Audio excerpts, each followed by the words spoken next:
د ادب، شعر او شاعرۍ درنو مینوالو، عبدالرحمن بابا زمون په ادبي او فرهنګي ډګر کې هغه روښانه او ځلانده ستوری و چې د شعر او شاعري په وسیله یې زمونږ د پښتو ادب ډیوې تل ځلانده او بلې ساتلي دي. دی یو تکړه ادیب، نامتو عالم، متفکر او نوښتګر شاعر، زاهد، عابد او روحاني سټه وه.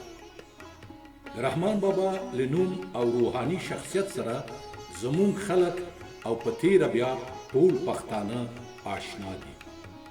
که چیرې د رحمان بابا شعري دیوان ولولو، د ده په شعرونو کې د نورو شاعرانو په پرتله زیاتره مذهبي او اخلاقي رنګونه، انځورونه او خیالونه چې د ټولنې له روان سره برابر دي له ورایه ښکاري.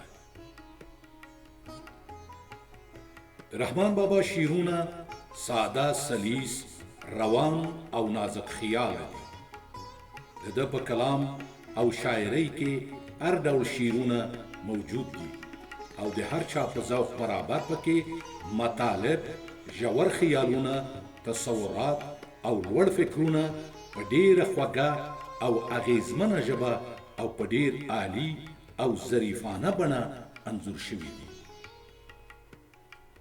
لنډه دا چې د رحمان بابا د شعرونو او ویناو ارزښت، خوږوالی، دروندوالی، رښتینوالی، علمیت، تجربه او روحانیت دومره شهرت ترلاسه کړی دی چې په لره او بره پښتونخوا او افغاني سیمو کې د ده علمي، ادبي، هنري، روحاني، تصوفي او عرفاني شخصیت ته د عزت، عقیدت او درناوي په توګه خلک په ډیره درنه سترګه ګوري.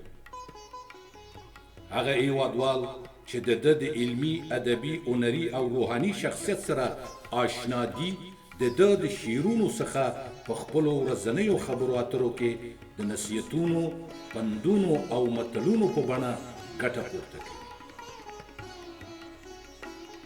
ما د رحمان بابا یو ښکلی او خوندور شعر انتخاب او دکلمه کړی دی. تاسو قدرمنو مینوالو ته یې ډالۍ کوم.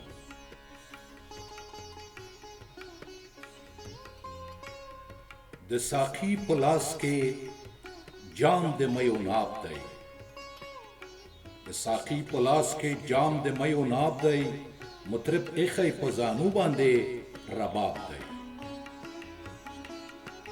ته چې ما ورته توبه وایې ناصحه، ته چې ما ورته توبه وایې ناصحه، په دا وخت کې چا څخه د توبې تاب دی.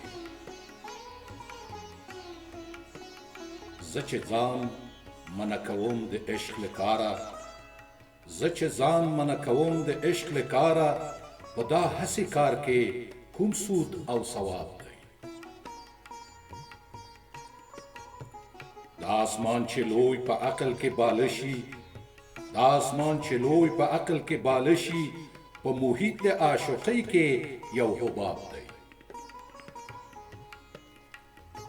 متصف پر عکس ګډ شو باکې نشته، متصف پر عکس ګډ شو باکې نشته، صوفي پروت په میخانه کې مست خراب دی.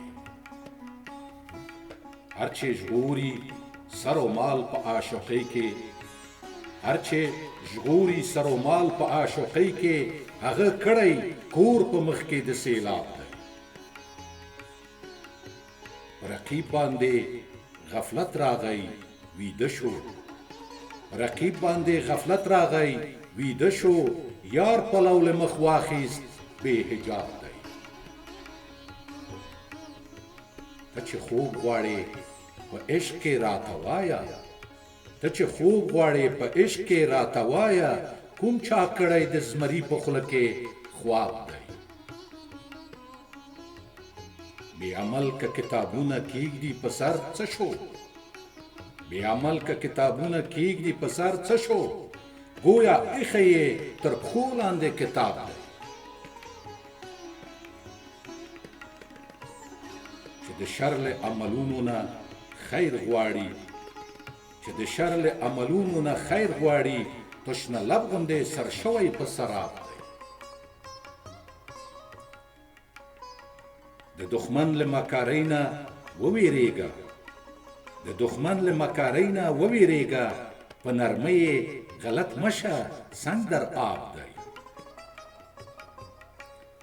عبادت په شتاب اسې کړه رحمانه عبادت په شتاب اسې کړه رحمانه لکه عمر چې دی تلونی په شتاب دی لکه عمر چې دی تلونی په شتاب